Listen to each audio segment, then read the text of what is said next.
Assalamualaikum warahmatullahi wabarakatuh. Selamat siang semuanya. Semoga rahmat Tuhan selalu menyertai kita, khususnya bagi para pendengar. Baiklah, saya Muhammad Fikri Haikal akan mempresentasikan melalui video, yakni yakni sejarah peradaban Islam di masa kepemimpinan Nabi Muhammad SAW hingga zaman Turki Mongol Safawi. Langsung saja, karakter kepemimpinan Nabi Muhammad SAW. Sejarah fakta historis tentang usaha-usaha Nabi dalam membentuk masyarakat Islam di Mekah. Rasulullah menggunakan proses evolusi sosio-kultural. Nabi tidak langsung mengubah Mekah secara cepat, tetapi secara bertahap-tahap yang membutuhkan waktu yang lama, yaitu 13 tahun pada periode Makkah. Tahap kedua, Nabi Muhammad SAW mengubah paradigma berpikir dan selanjutnya merubah pola gerakan, yaitu setelah mempunyai kekuatan di negeri Yathrib, Madinah selama 10 tahun. Selanjutnya, isi piagam Madinah. Menurut kitab Ar-Risalah, ada 8 komponen. Yang pertama, persamaan hak dan kewajiban. Yang kedua, gotong royong dan urusan kemaslahatan. Yang keempat, kompak dalam menentukan hubungan dengan pihak yang dimusuhi. Kelima, melawan orang-orang yang membangkang tanpa boleh memberi bantuan. Yang keenam, melindungi bagi setiap orang yang ingin hidup berdampingan dengan kaum muslimin dan tidak boleh berlaku zalim terhadapnya. Yang ketujuh, umat di luar Islam bebas melaksanakan agamanya. Mereka tidak boleh dipaksa masuk Islam dan tidak boleh diganggu harta bendanya. Dan yang terakhir, umat di luar Islam harus ikut serta menanggung beban pembiayaan negara sebagaimana umat Islam sendiri. Selanjutnya, sifat-sifat bagi para rasul. Terdapat 4 komponen. Yang pertama, sifat siddiq. Yang kedua, sifat amanah. Yang ketiga, sifat tabligh. Dan yang terakhir, sifat fatonah. Dari keempat sifat ini memiliki arti yang berbeda-beda. Sifat siddiq memiliki arti jujur. Sifat amanah memiliki arti dapat dipercaya. Yang ketiga, sifat tabligh yang memiliki arti menyampaikan risalah. Dan yang terakhir, sifat fatonah yang memiliki arti kecerdasan atau jenius. Selanjutnya, yakni periode kekhalifahan. Periode kekhalifahan terdapat 4 pemimpin. Yang pertama, Abu Bakar As-Siddiq. Yang kedua, Umar bin Khattab. Yang ketiga, Utsman bin Affan. Dan yang keempat, Ali bin Abi Thalib. Masa Khalifah Sayyidina Abu Bakar As-Siddiq. Sayyidina Abu Bakar As-Siddiq adalah sahabat Rasulullah, dan beliau adalah orang yang pertama kali beriman kepada Allah dan orang yang pertama kali meyakini kejadian Isra Mi'raj Rasulullah sallallahu alaihi wasallam. Jasa-jasa Abu Bakar setelah menjadi khalifah pengganti Rasulullah tercatat reputasi yang gemilang, di antaranya instruksi, melanjutkan misi, mengirimkan pasukan, dan kebijakan menyatukan persepsi. Selanjutnya, di masa Amirul Mukminin Umar bin Khattab. Di masa pemerintahan Umar bin Khattab dikenal dengan masa peperangan dan penaklukan negara dengan kemenangan selalu di pihak muslimin. Kemenangannya meluas hingga ke negara Afghanistan dan China di sebelah timur. Politik Umar ialah menggabungkan semua ras Arab pada satu kesatuan yang membentang ke Teluk Aden ke selatan sampai ke ujung utara ke pedalaman Semawa, Irak dan Syam. Karakteristik kepribadian Umar bin Khattab pada masa kepemimpinan sebagai berikut. Yang pertama, musyawarah mengikuti jejak Rasulullah. Yang kedua, kekayaan negara untuk melayani rakyat. Yang ketiga, menjunjung tinggi kebebasan. Yang keempat, selalu siap menerima kritikan. Dan yang terakhir, menawarkan solusi langsung bagi muslimin. Selanjutnya, masa Amirul Mukminin Utsman bin Affan. Pada masa pemerintahan Utsman bin Affan, beliau mengikuti politik Amirul Mukminin Sayyidina Umar radhiyallahu anhu, yakni ia selalu mencari informasi tentang perilaku para gubernur dari para delegasi yang datang kepadanya dan selalu menanyakan perihal perlakuan para gubernur kepada rakyat. Salah satu sifat Khalifah Utsman adalah mudah terpengaruh dengan cerita yang disadur orang di depannya. Kemudian pemerintahannya berada di bawah kendali para familinya, terutama Marwan bin Al-Hakam. Selanjutnya, masa Amirul Mukminin Sayyidina Ali bin Abi Thalib. Setelah Utsman wafat, Ali diangkat sebagai khalifah keempat di Masjid Nabawi, Madinah pada 24 Juni 656 Masehi, tepatnya pada hari Jumat 13 Zulhijjah 35 Hijriah. Tercatat bahwa Tolhah adalah orang pertama yang membaiatnya. Sayyidina Ali bin Abi Thalib dibaiat di tengah-tengah suasana berkabung atas meninggalnya Utsman, pertentangan dan kekacauan serta kebingungan umat Islam di Madinah. Tugas pertama yang dilakukan oleh Khalifah Ali ialah menghidupkan cita-cita Abu Bakar dan Umar radhiyallahu anhu, menarik kembali semua tanah dan hibah yang telah dibagikan oleh Utsman kepada kaum kerabatnya ke dalam kepemilikan negara. Pemerintahan Khalifah Ali bin Abi Thalib dapat dikatakan sebagai pemerintahan yang tidak stabil karena adanya pemberontakan dari sekelompok kaum muslimin sendiri. Selanjutnya, masa Bani Umayyah. Di masa Bani Umayyah terdapat 14 pemimpin. Yang pertama, Muawiyah bin Abi Sufyan. Yang kedua, Yazid bin Muawiyah. Yang ketiga, Muawiyah bin Yazid. Yang keempat, Marwan bin Hakam. Yang kelima, Abdul Malik bin Marwan. Yang keenam, Al-Walid bin Abdul Malik. Yang ketujuh, Al-Walid bin Abdul Malik. Kedelapan, Umar bin Abdul Aziz. Kesembilan, Yazid bin Abdul Malik. Kesepuluh, Hisham bin Abdul Malik. Kesebelas, Al-Walid bin Yazid. Kedua-belas, Yazid bin Walid bin Abdul Malik. Ketiga-belas, Ibrahim bin Walid bin Abdul Malik. Dan yang terakhir, Marwan bin Muhammad. Beberapa pemimpin yang tersohor sepanjang sejarah di masa Bani Umayyah. Di antaranya ada 3.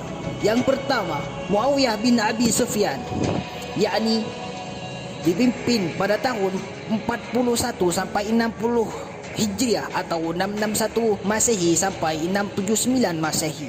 Kebijakannya yang pertama, mengubah sistem pemerintahan dari demokratis menjadi monarki hereditaris, kerajaan turun-temurun. Sistem pemerintahan ini diadopsi dari Persia dan Bizantium. Langkah awal yang diambil dalam menggunakan sistem pemerintahan tersebut yakni dengan mengangkat Yazid putranya sebagai putra mahkota.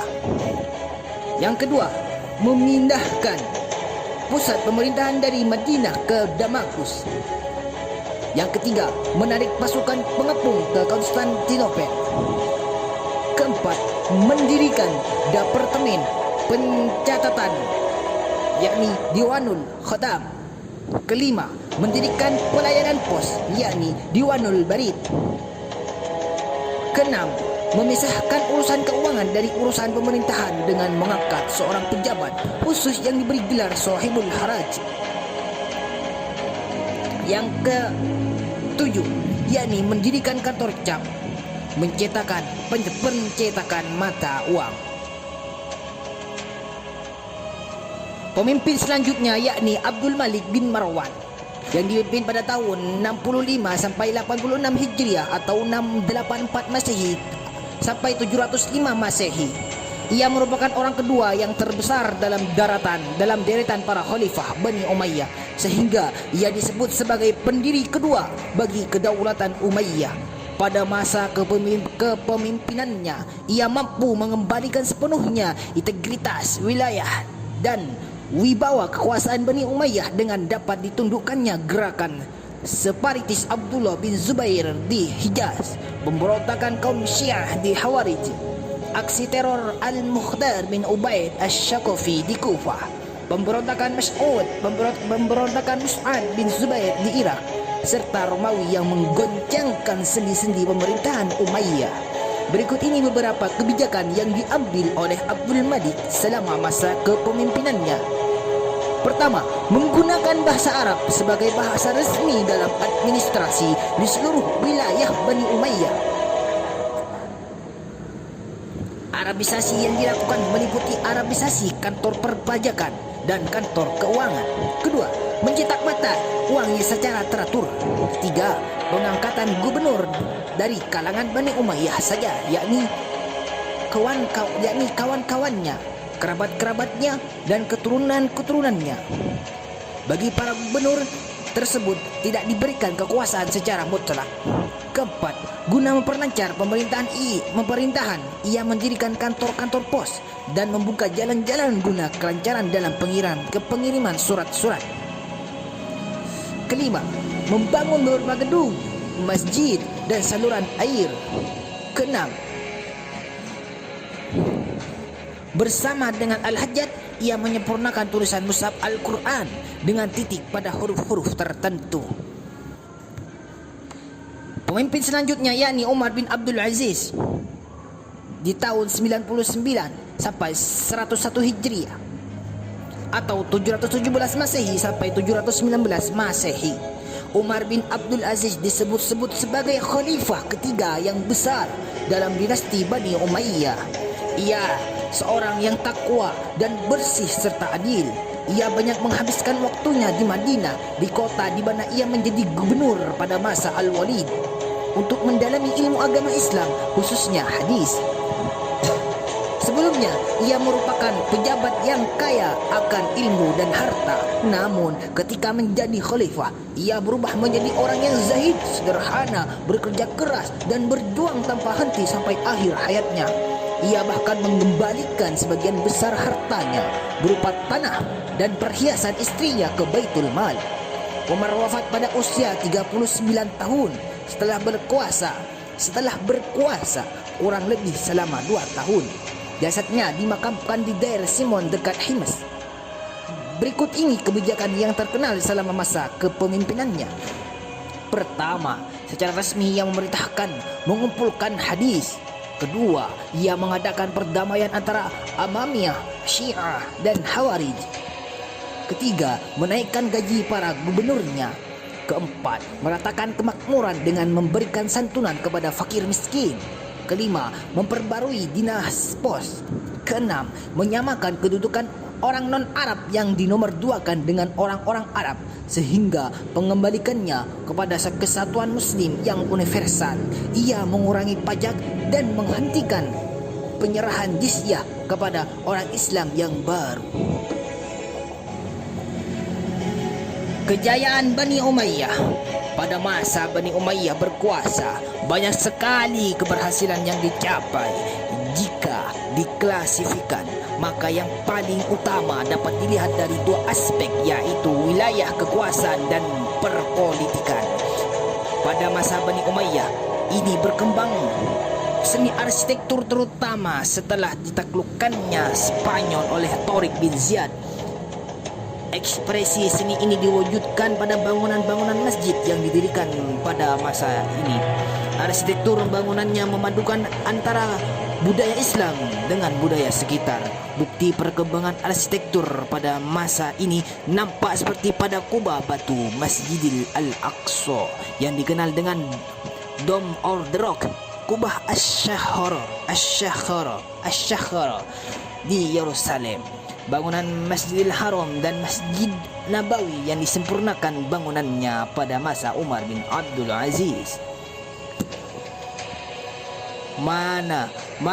Menara-menara yang didirikan oleh Al-Walid di Suriah dan Hijaz, bangunan gereja yang diperbaiki dan diubah fungsinya oleh Al-Walid menjadi masjid, yang serta istana-istana kecil dan rumah-rumah peristirahatan pada khalifah dan anak-anaknya. Seni rupa berupa lukisannya terlihat pada ukiran dinding bangunan juga berkembang.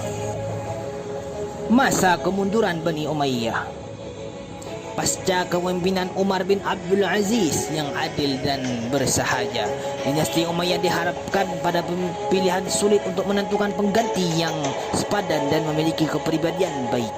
Kemudian tahta pemerintahan jatuh pada Yazid bin Abdul Malik. Sayangnya, pemerintahan yang dibawa tidak semulus pada Umar bin Abdul Aziz.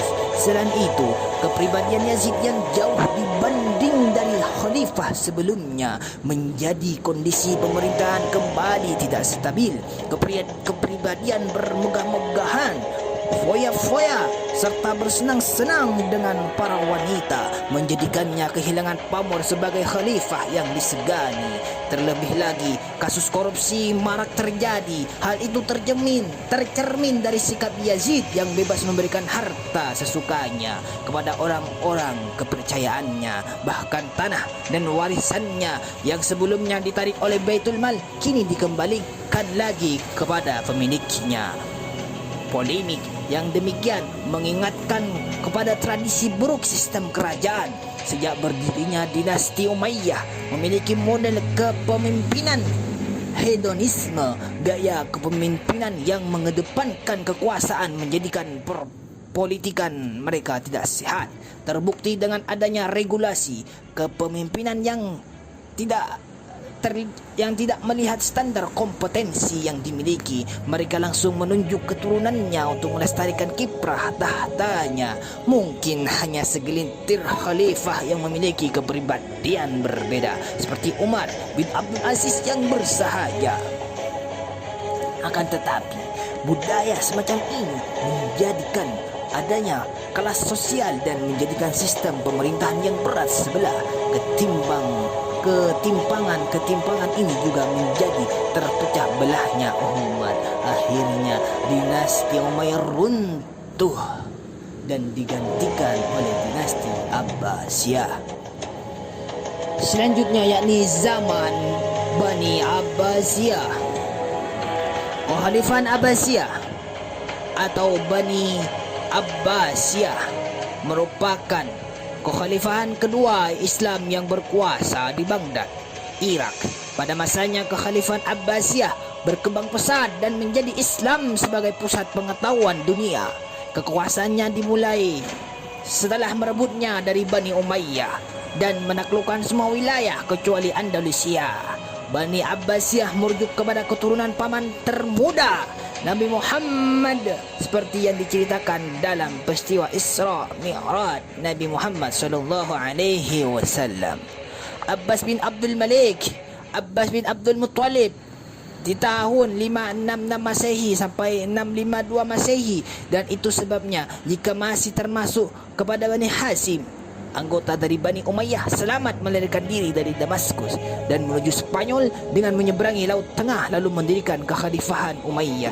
Keturunan Bani Umayyah yang selamat memerintah Spanyol untuk waktu yang lama. Bani Abbasiyah menjadi dinasti kekhalifahan terlama sepanjang sejarah yang berkuasa mulai tahun 750 Masehi sampai 21258 Masehi atau 13132 Hijriah sampai 656 Hijriah. Dalam ibu kota pemerintahannya dipindahkan ke Baghdad dari Damaskus pada 762 Masehi. Dalam sejarah berdirinya dinasti Abbasiyah, mereka memerintah seluruh Asia Barat dan Afrika Utara. Selanjutnya yakni masa kejayaan dinasti Abbasiyah. Sejarah berdirinya dinasti Abbasiyah memasuki masa kejayaan dengan menerapkan pola pemerintahan yang berbeda-beda sesuai dengan perubahan politik, sosial, dan budaya. Pusat pemerintahan saat itu terletak di Kufah. Kepemimpinan kemudian digantikan oleh Abu Ja'far al-Mansur mulai 750 Masehi sampai 775 Masehi, saudara dari Abu Abbas. Ia membangun kota baru yang diberi nama Baghdad, di mana terdapat istana bernama Madinat As-Salam pada periode awal sekitar 750 sampai 847 Masehi. Kegiatan perluasan wilayah masih diutamakan dinasti Abbasiyah dan membuat pondasi sistem pemerintahan yang akan menjadi panduan bagi kepemimpinan selanjutnya. Setelah Abu Ja'far, Abbasiyah dipimpin oleh Harun al-Rashid mulai tahun 7 89 Masehi sampai 809 Masehi. Ia mendirikan perpustakaan terbesar pada zamannya bernama Baitul Hikmah, sehingga orang-orang terpelajar dari kalangan barat dan muslim datang ke Baghdad untuk mendalami ilmu pengetahuan. Setelah itu Abbasiyah dipimpin oleh Al-Amin dan Al-Ma'mun Ar-Rashid, putra Harun Ar-Rashid. Al-Ma'mun memimpin sejak 813 sampai 833 Masehi dan memperluas Baitul Hikmah menjadi akademi ilmu pengetahuan pertama di dunia. Ia juga mendirikan Majlis Al-Munazarah yang mengadakan pengajian di rumah, masjid dan istana khalifah, dan menjadi tanda akan bangkitnya kekuatan penuh dari timur dengan Baghdad sebagai pusat kebudayaan dan puncak keemasan Islam. Pada masa ini juga banyak diterjemah buku-buku karya kuno dari Yunani dan Syria. Karya Yunani dan Syria kuno ke dalam bahasa Arab. Paham Mu'tazilah dianut Al-Ma'mun sebagai mazhab negara, yaitu menggunakan akal sebagai dasar untuk memahami dan menyelesaikan persoalan teologi, yang merintis pembahasan teologi Islam secara detail dan filosofis sehingga muncul filsafat ilmu. Sehingga muncul filsafat Islam. Selanjutnya yakni masa kemunduran Bani Abbasiyah.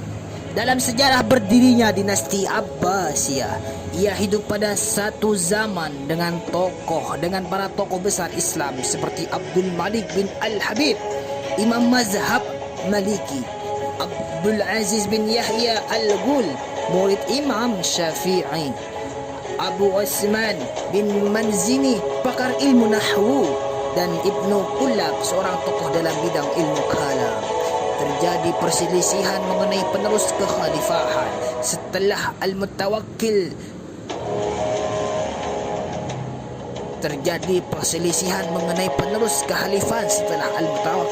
Karena sebelum dirinya wafat, ia hendak menurunkan mandat kepada anak-anaknya, yaitu Al-Muntasir, Al-Mu'taz dan Al-Mu'ayyad. Tetapi ia kemudian mengubah susunan penerusnya menjadi Al-Mu'taz lebih dulu, namun Al-Muntasir tidak menerimanya. Akibatnya, posisi Al-Muntasir langsung diturunkan dengan paksa bersamaan dengan berlangsungnya ketidaksenangan orang-orang Turki kepada Al-Mutawakkil karena beberapa sebab. Al-Muntasir dan orang-orang Turki kemudian sepakat untuk membunuh Al-Mutawakkil. Setelah ayahnya dibunuh, Al-Muntasir menjadi pemimpin khalifah, namun hanya selama 6 bulan karena ia justru berbalik menjelek-jelekkan orang-orang Turki dan dibunuh oleh mereka. Akhirnya tewas. Selanjutnya yakni kerajaan Turki, Mongol dan Safavi. Mungkin telah kita ketahui bersama bahwa Islam sempat memiliki peradaban yang sangat maju, yaitu para dinasti Abbasiyah. Lebih tepatnya lagi ketika Khalifah Harun Ar-Rashid dan anaknya Al-Ma'mun pemimpin.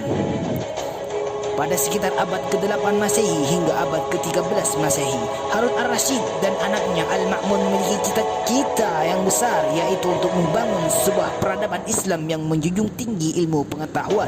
Namun sayangnya, zaman keemasan Islam ini harus berakhir. Terdapat beberapa faktor yang menjadi penyebab berakhirnya zaman keemasan Islam ini.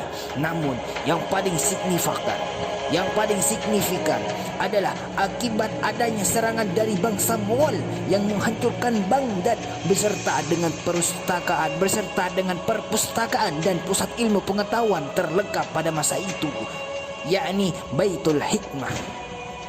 Serangan dari bangsa Mongol ini juga menyebabkan kekuatan politik Islam menjadi terpecah belah, di mana wilayah kekuasaan Islam tidak lagi berada dalam satu kesatuan besar yang dipimpin oleh pemimpin yang menjadi khilafah sebagai pusat pemerintahan.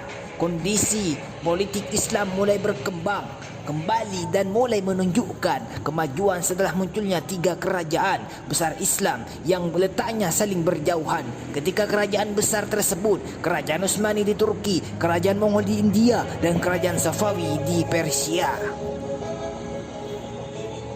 Sekarang yakni kerajaan Utsmani Selanjutnya yakni Kerajaan Utsmani.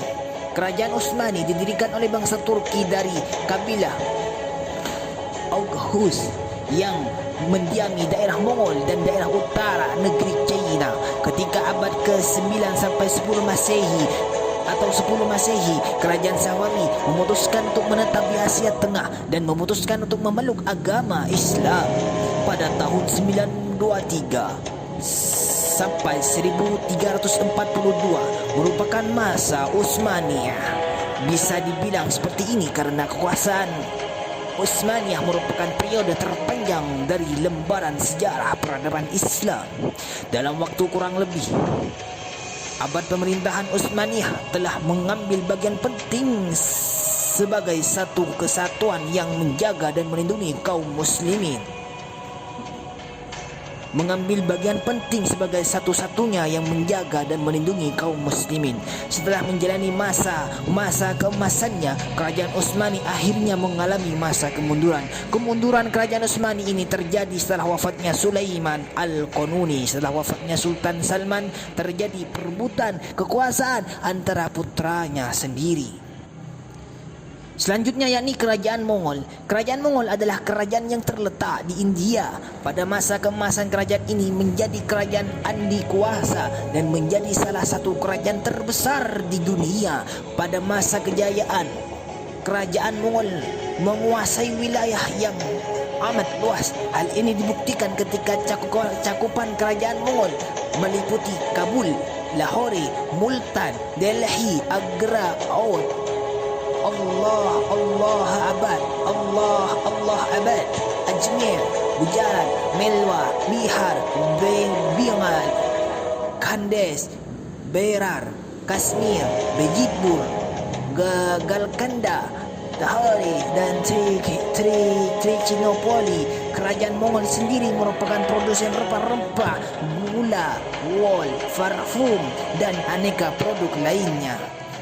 Selanjutnya yakni Kerajaan Safawi, berasal dari gerakan tarekat di Ardabil, sebuah kota yang terletak di negara Azerbaijan. Waktu berdirinya Kerajaan Safawi ini hampir bersamaan dengan berdirinya Kerajaan Utsmani di Turki. Nama Kerajaan Safawi sendiri diambil dari nama pendirinya, yaitu Safi al-Din di tahun 1252 sampai 1334 Masehi. Kerajaan Safawi ini menganut aliran Syiah dan aliran Syiah tersebut ditetapkan sebagai mazhab di negaranya. Kerajaan Safawi mencapai puncak kejayaan pada masa kekuasaan Abbas I. Pada masa kekuasaan Abbas I ini, ia mampu untuk mengatasi berbagai kemelut di dalam negerinya yang mengganggu stabilitas yang ada di negara tersebut. Pada masa kekuasaan Abbas I juga telah berhasil merebut kembali beberapa wilayah kekuasaannya yang lepas. Oleh karena itu, apabila dibandingkan dari kepemimpinan zaman Rasulullah hingga zaman Turki Mongol Safawi, tiada yang lebih sempurna dalam memimpin kecuali pada zaman Rasulullah Sallallahu Alaihi Wasallam. Mengapa demikian? Jika dinalar oleh logika, kepemimpinan yang tidak pernah mengalami kemunduran hanya ada pada masa Rasulullah Sallallahu Alaihi Wasallam, dan tidak pernah ada celah sedikit pun pada kepemimpinannya. Sedangkan periode kepemimpinan seusai Rasulullah Sallallahu Alaihi Wasallam, potensi kepemimpinan sedikit demi sedikit semakin menurun, terkurang, baik dalam eksternal maupun internal. Sekian dari saya, kurang dan lebihnya mohon maaf. Saya Muhammad Fikri Haikal. Terima kasih kami sampaikan. Wabillahi taufiq wal hidayah. Wassalamualaikum warahmatullahi wabarakatuh.